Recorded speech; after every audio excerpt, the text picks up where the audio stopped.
তাহলে এই ঈদে বরবাদের জায়গায় আসতে চলছে অন্তরাত্মা সিনেমা। হ্যাঁ, কারণ বরবাদ সেন্সর না পেলেও অন্তরাত্মা সেন্সর সার্টিফিকেট পেয়ে গেল।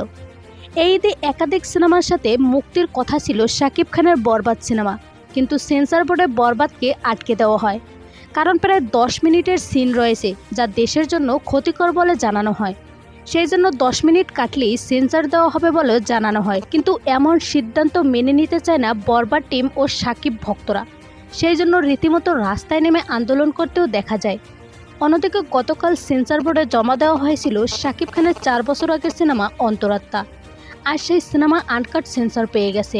সেন্সরের পর অনেকেই বলতেছে, তাহলে ঈদে বরবাদ না আসলেও অন্তরাত্মা আসবে।